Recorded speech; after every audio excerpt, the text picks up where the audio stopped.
Hey there, cats and kitties. I am the Blues Man, Johnny Blues. And with this video, I'll be discussing my thoughts on episode 20 of the anime series Ushio to Tora.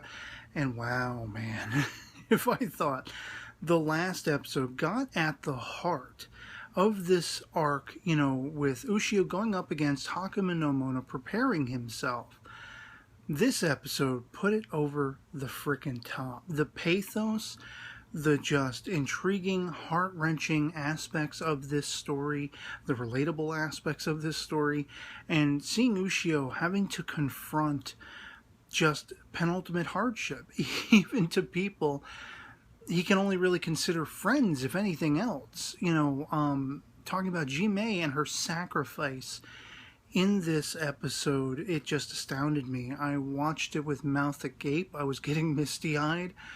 I was feeling, as somebody who lost his parents in early, life, I could kind of relate to what Jimei and Giryu were going through in that loss. It was a completely different thing, giant evil demon spirit, whatever you want to call it, Hakumen no Mono, wiping out everybody, and seeing Ushio brought to the brink by all of this, kingdom being wiped out, as Hakumen no Mono is on the escape and spirits away, only to be dealt with, hundreds of years later, centuries later, with nothing Ushio can do about it. And much as he had this vision when he was consumed by the beast spear, do we see the impetus, the drive behind Giryu's putting his all into the formation of the spear, using the remains of his own sister, who sacrificed herself and fell into the forge. And it was just so bittersweet, because on the one hand, these events can't be changed, and the sacrifice is how it's always been. But I mean, even Ushio in that moment, as any of us would want to try to stop it, and he does what he can. He leaps at Jimei as she's about to fall into this forge, but of course, he can do nothing.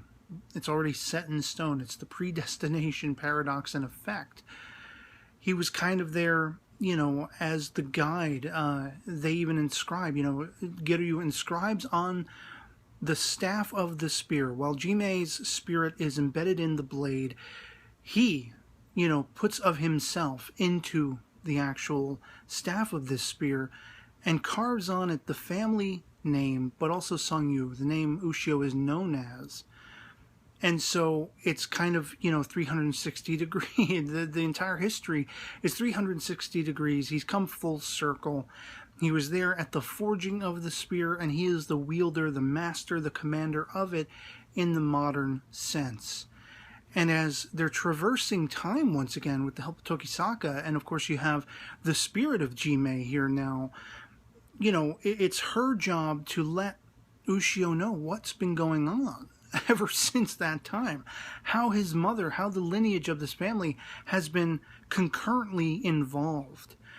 And much as was my speculation early on, and we had pretty much confirmed in the last episode, that these women are, protecting Hakumen no Mono in a sense, keeping him at bay, but also being a protectoral barrier to him, well, now we find out why.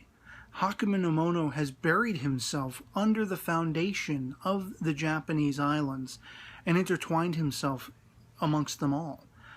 And only women who sacrifice their lives from this particular lineage to use their abilities and keep him contained does it, embrace the sanctity and the preservation of the Japanese culture, the Japanese islands, all the lives who are deposited and living atop them. And so suddenly it brings to my mind, how is Ushio ever going to defeat Hakumen no Mono? Unless they can sort of, do an effect where they freeze him for all time, turn him to carbon so that he no longer exists, but at the same time the remnants are left behind as a foundation to keep it all solidified so Japan doesn't fall into the sea. How is he going to do this?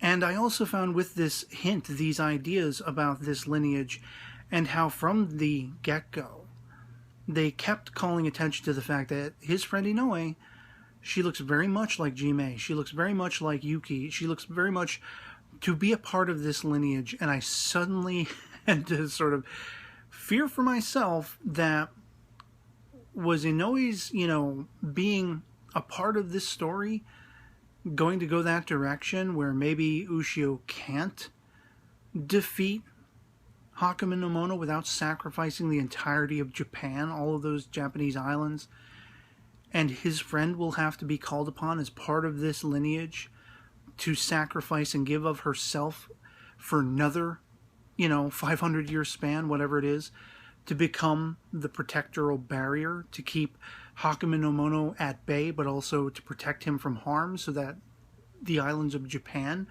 do not befall harm. All of this just got so freaking, over the top, expounded.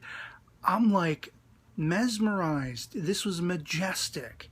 The twists and turns and the revelations, and of course, Tora being there almost as a Jiminy Cricket now to Ushio's Pinocchio. In like, well, what are you going to do now, kid? It's up to you. You're going to give up? You're going to keep going? He has that beast spear once again handed back to him in the modern equivalent as Jimei leaves, and Tokisaka basically promises, I'll see you again, but it'll be the last battle. Enjoy your life for now. And we still have people in the OP that haven't showed up in the series, like these scientist-looking mother truckers and everything like that. I don't know if they're going to debut in the next episode or what's going to happen with that. Things along those lines. But, I mean, it just got pitched. It just got tantamount to ramping up to the finale of this series, and I'm dying. After this episode, like, the time travel thing threw me for a loop a little bit, starting at the last episode. But I mean, the foundations that they were becoming involved with, how it all was at the centermost, facet of this unfolding story arc. And now, much as I speculated, it was left with Hakumen no Mono on his escape just before taking off and wreaking havoc across this Chinese kingdom of old, leaving Ushio and Jimei and Giryu in tears and, being primped to their own sacrifice. Hakumen is going to remember who Ushio is. He, she, it is going to see Ushio coming. And Ushio's own mother is right at the centermost point, standing between Ushio and Hakumen.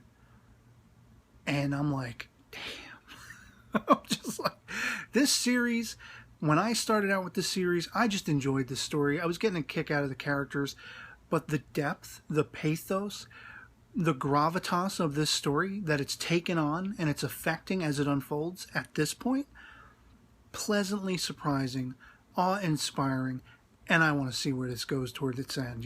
I can't wait to see how this all culminates. I'd love to hear from you guys in the comments below what you thought of episode 20 of Ushio to Tora. If you've seen it, if you enjoyed it as much as I did, if you were rocked as much as I was, let me know in the comments below. Of course, our POVs can disagree.